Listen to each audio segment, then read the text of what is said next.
तो finally friends एक और जो है बिहार विधानसभा में भर्ती निकल कर आई। आइए बात करते हैं इस भर्ती के बारे में। देख सकते हैं फ्रेंड्स, इसमें जो है आपका एएसओ की वैकेंसी है एंड असिस्टेंट केयर की वैकेंसी है। 2 पद ये हो गए। इसके बाद से जूनियर क्लर्क की वैकेंसी है। अगर आप इस पद के लिए फॉर्म भरना चाहते हैं तो आप ग्रेजुएशन होने चाहिए, और क्लर्क के पोस्ट पर फॉर्म भरना चाहते हैं तो आप 12वीं पास होने चाहिए और आपकी टाइपिंग यहाँ पे आनी चाहिए। जी हाँ दोस्तों, हिंदी इंग्लिश दोनों टाइपिंग यहाँ पे बोली गई है। तो इस वैकेंसी के बारे में संपूर्ण जानकारी हम डिस्कस करेंगे। बिहार विधानसभा में जो वैकेंसी अभी के डेट में निकाली गई है, ऑफिशियली नोटिफिकेशन फ्रेंड्स मैंने आपको दिखाया, जो कि इस वेबसाइट से जो है आप भी डाउनलोड कर सकते हैं और पढ़ सकते हैं। चलिए हम डिस्कस करते हैं इस वैकेंसी के बारे में डिटेल में, क्योंकि डिटेल में हमारा काम है डिस्कस करना, आपका काम है वीडियो को लाइक करना और दोस्तों को शेयर करना, बताना। तो पहले हम बात करेंगे जूनियर क्लर्क की वैकेंसी यानी कनीय लिपिक की वैकेंसी है। विज्ञापन संख्या भी आप यहाँ पे देख सकते हैं 02/2024। इसका आवेदन जो है 29 तारीख से स्टार्ट होगा। इसके बाद से अगला जो पद है सहायक प्रशाखा पदाधिकारी यानी एएसओ की वैकेंसी है। इसमें सहायक अवधायक यानी जो है केयर टेकर की वैकेंसी यहाँ पे रहने वाली है, अंग्रेजी में नाम। और विज्ञापन संख्या 01/2024 का। इसका भी आवेदन 29 तारीख से 15 फरवरी तक यहाँ पे कंडक्ट करे जाएंगे फॉर्म फिलअप। तो चीजों और एक जो है क्या बोलते हैं औदा जो आपका होगा ना, वो आप कहलाएंगे बिहार विधानसभा में काम करता है। वाह, तो ये चीजें आपके जो है होने वाली है। तो पहले हम समझते हैं क्लर्क के पोस्ट पे क्या जो है योग्यता, age limit, form fill up, selection process. उसके बाद हम बाकी के जो पद है एएसओ वाला जिसमें ग्रेजुएशन पास बोला गया, उसके ऊपर हम चर्चा करने वाले हैं। तो वीडियो को फ्रेंड्स आप लास्ट तक देखिए। वीडियो को आप अच्छे से देखते नहीं है, काफी सारे जो है चीजें क्रिएट हो जाती है। तो देखिए कनीय लिपिक की वैकेंसी है 02/2024 एडवर्टाइजमेंट नंबर है। 29 तारीख से आप 15 फरवरी तक फॉर्म को अप्लाई करेंगे। 17 फरवरी तक भुगतान शुल्क जमा करने का जो है अंतिम तिथि रखा गया है। तो 29 तारीख को एक प्रॉपर वीडियो लेकर आएंगे कैसे आपको फॉर्म को अप्लाई करना है। अब यहाँ देखेंगे तो इसकी सैलरी जो है यहाँ पे देखेंगे, वेतन स्तर जो है आपका लेवल 2 रहेगा। 19,900 से लेकर 63,200 प्लस जो भत्ते होते हैं वो आपको जो है मिलने वाले हैं। अब भत्ते अगर हम इसमें जोड़ दें तो फ्रेंड्स आपकी सैलरी जो है ना 38,000 प्लस यहाँ पे आपकी पहुंच जाएगी मेरे हिसाब से।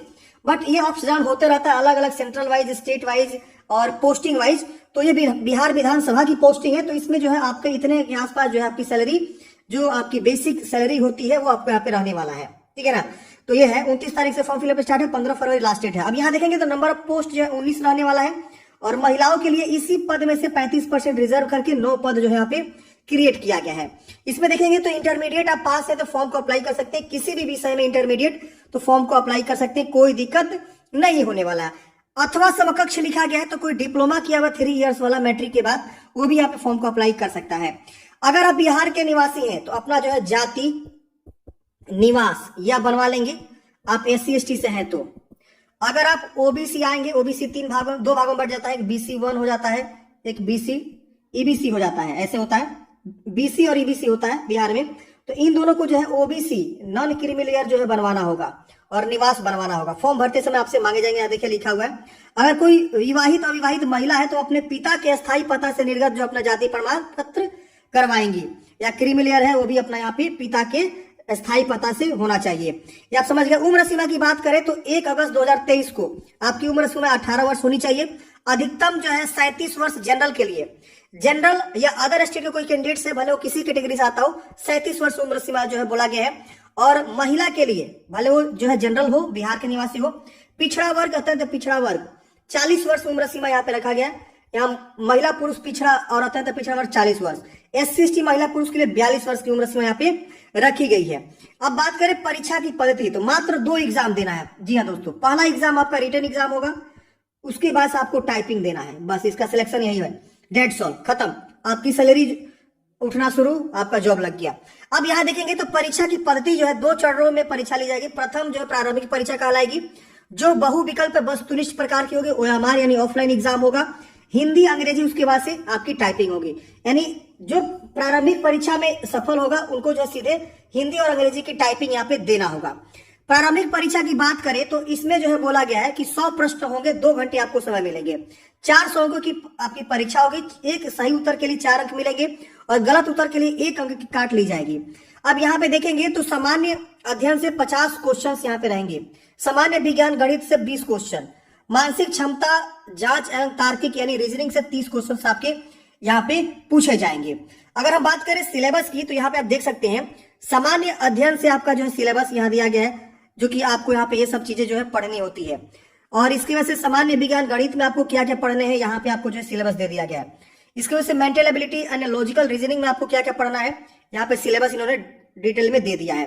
अब पढ़ेंगे यहाँ पे, तो टंकण जांच परीक्षा इसके बाद होता है। प्रारंभिक परीक्षा के माध्यम से कुल उपलब्ध रिक्तियों के 10 गुना बराबर निर्धारित अर्हता प्राप्त करने वाला अभ्यर्थियों का चयन टाइपिंग एंड टेस्ट के लिए यहाँ पे बुलाया जाएगा। यानी भर्ती के 10 गुना जो है लोगों को ये लोग क्या करेंगे, टाइपिंग के लिए बुलाएंगे, मेरिट बनाएंगे। इसके बाद ये बोला गया हिंदी एवं अंग्रेजी, यानी दोनों आपका टाइपिंग होगा 30-30 शब्द प्रति मिनट के हिसाब से। और यहाँ पे आपको जो 10-10 मिनट समय मिलेंगे, यानी 10 मिनट में कोई पैराग्राफ खुलेगा अंग्रेजी का और बोलेगा आपको टाइप करना है। फिर आपको जो है 10 मिनट के लिए कोई हिंदी का पैराग्राफ खुलेगा, बोला जाएगा कि आपको टाइप करना है। कंप्यूटर पे टाइपिंग होती है टंकण, और इसमें आपकी जो गलती होती है 1.5% छूट होता है। आपको पता है कि 1.5% यहाँ पे जो है छूट भी रहता है अगर आप गलती कर देते हैं तो। इससे ज्यादा अगर आप गलती करते हैं तो वो रिजेक्ट हो जाते हैं आप। मेधा सूची यहाँ पे बोला गया है। इसके बाद से यहाँ पे परीक्षा शुल्क बोला गया है। देखिए फॉर्म भरने का जो शुल्क है, अगर आप बिहार राज्य के मूल निवासी से एबीसी हैं, बीसी हैं, ईडब्ल्यूएस हैं या जनरल हैं, या बाहर राज्य के कोई भी अभ्यर्थी हो, भले वो महिला हो या किसी कैटेगरी से हो, उनको 600 रुपये एप्लीकेशन फी है। बिहार के कोई महिला है, SC ST है, महिला में कोई भी हो, भले वो जनरल हो या ओबीसी हो, कोई भी हो, उनको 150 रुपये एप्लीकेशन फी देना हो, लेकिन बिहार का निवासी होना चाहिए। और बिहार का SC ST को 150 रुपये एप्लीकेशन फी यहाँ पे लगने वाला है। आप ऑनलाइन जो यहाँ पे फॉर्म को सबमिट करते समय जो है क्या करेंगे, पेमेंट को जमा करेंगे नेट बैंकिंग या कार्ड के द्वारा। यहाँ पे आप देखेंगे तो ये इसका इंपोर्टेंट डेट है, इस दिन मैं आपको प्रॉपर एक वीडियो लेकर आऊंगा। तो ये एडवर्टाइजमेंट जो है समाप्त होता है। अब आती है दूसरी वैकेंसी, जो कि ये है, आप यहाँ पे देख सकते हैं। इसका जो विज्ञापन संख्या आप यहाँ पे देख सकते हैं। अगर आप देखिए दोनों के लिए एलिजिबल है, मतलब ये एडवर्टाइजमेंट के हिसाब से यहाँ पे चला जा रहा है। अगर इस एडवर्टाइजमेंट के लिए आप एलिजिबल है तो इसके लिए भी भर सकते हैं। क्लर्क के लिए अगर आपने जो अभी मैंने पीछे डिस्कस किया उसके लिए भी आप एलिजिबल है, उसका विज्ञापन संख्या 02/2024 है, तो उसके लिए भी आप आवेदन कर सकते हैं। अलग अलग फॉर्म भरना होगा, अलग अलग आपको फी जमा करना होगा। इसका भी आवेदन स्टार्ट हो रहा है 29 तारीख से, 15 फरवरी तक लास्ट डेट है। 17 फरवरी तक आप पेमेंट जमा कर सकते हैं। इसमें देखेंगे तो सैलरी भैया बहुत जबरदस्त है। वेतन स्तर 7 यहाँ पे देख सकते हैं सैलरी है, यानी आपकी बेसिक सैलरी जो है 44,900। इसमें DA PA तमाम चीजें ऐड होगी ना, तो ये सैलरी बहुत ही जो है अच्छा हो जाएगा। तो ये जबरदस्त भर्ती है। और सबसे ज्यादा पद इसी में है, ASO, अंग्रेजी में नाम इसको ASO बोलते हैं, सहायक प्रशाखा पदाधिकारी। ये CGL लेवल की जो वैकेंसी होती है फ्रेंड्स, वो वाला वैकेंसी है। सहायक अवधायक केयर टेकर की वैकेंसी है, इसमें लेवल स्तर 4 है, थोड़ा सैलरी इसमें कम है, प्लस इसमें भी नियम अनुसार भत्ते यहाँ पे देने होंगे। फॉर्म भरते समय यहाँ पे आपको जो है मांगेगा कि आप इसके लिए भी आवेदन देना चाहते हैं, इसके लिए भी, तो दोनों को आपको टिक कर देना है, लेकिन सिर्फ एक ही फॉर्म भरना है आपको। आगे हम पढ़ेंगे। ये इंपोर्टेंट डेट मैंने आपको बता ही दिया। यहाँ देखिए पदों की संख्या 50 पद है इसमें। सहायक प्रशाखा पदाधिकारी के 50 पद है, जो कि बहुत ही अच्छी वैकेंसी है। अब इसी में से रिजर्व किया गया 35% महिलाओं के लिए, जो कि 17 सीट को यहाँ पे रिजर्व किया गया है। सहायक अवधायक की वैकेंसी के लिए बात करें तो इसमें 4 पद है, जो कि 2 जनरल में और SC यहाँ EBC में 1 पद है, और पिछड़ा वर्ग BC में 1 पद रखा गया है। SC ST में और EWS में कोई पद यहाँ पे नहीं रखा गया है। महिलाओं के लिए भी यहाँ पे कोई रिजर्वेशन नहीं है। आपको फाइट या तो जनरल में करना होगा, इसमें मात्र 4 पद है। अब यहाँ पे देखेंगे तो शैक्षणिक योग्यता, तो मान्यता प्राप्त विश्वविद्यालय से स्नातक आप किए हुए हैं तो आप इस वैकेंसी के लिए एलिजिबल है, फॉर्म को अप्लाई कर सकते हैं। दोनों पद के लिए सेम क्वालिफिकेशन है। अब यहाँ पढ़ेंगे तो ये जो बॉक्स में लिखा गया है, ये बहुत इंपोर्टेंट पॉइंट लिखा गया है।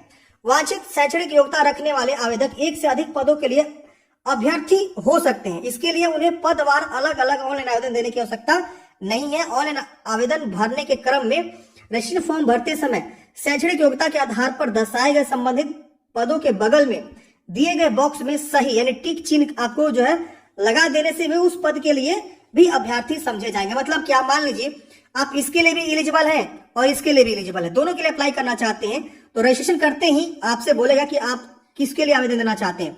तो मान लीजिए ऐसा बॉक्स बना हुआ है, यहाँ लिखा हुआ है सहायक प्रशाखा, यहाँ लिखा हुआ है सहायक अवधायक, तो इसको टिक कर दीजिए, इसको भी टिक कर दीजिए, तो आप दोनों के लिए अप्लाई कर देंगे। फॉर्म फी एक ही बार लगेगा, ठीक है ना। तो ये चीज आपको देना होगा, ऐसे मतलब फॉर्म को भरना होगा। तो हम एक अलग से वीडियो लेकर आएंगे कैसे फॉर्म को भरे जाएंगे, जैसे इसका आवेदन स्टार्ट होगा। इसमें भी आपको जाति प्रमाण पत्र, निवास प्रमाण पत्र आपको लगने वाले हैं। अगर आप ओबीसी हैं बिहार के तो आपका नॉन क्रिमिनल सर्टिफिकेट यहाँ पे लगेगा। यहाँ पे भी उम्र सीमा वही रखा गया है 21 वर्ष, लेकिन यहाँ उम्र सीमा रखा गया है 1 अगस्त 2023 को। जनरल पुरुष के लिए 37 वर्ष और सामान्य महिला और पिछड़ा वर्ग आता है, पिछड़ा वर्ग महिला पुरुष 40 वर्ष, बीसी ईबीसी मेल फीमेल 40 और सामान्य जनरल फीमेल के लिए 40 वर्ष, एससी एसटी मेल फीमेल 42 वर्ष। तो ये आपका उम्र सीमा रहने वाला है।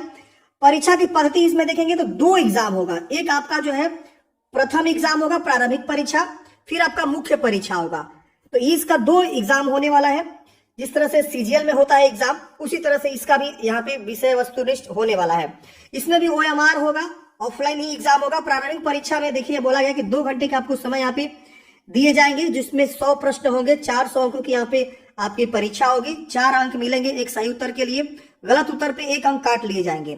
सामान्य अध्ययन से 40 प्रश्न, सामान्य विज्ञान गणित से 30 प्रश्न और मानसिक क्षमता जांच एवं तार्किक विचार से 30 प्रश्न आपके पूछे जाएंगे। अब यहाँ पे आप समझ गए।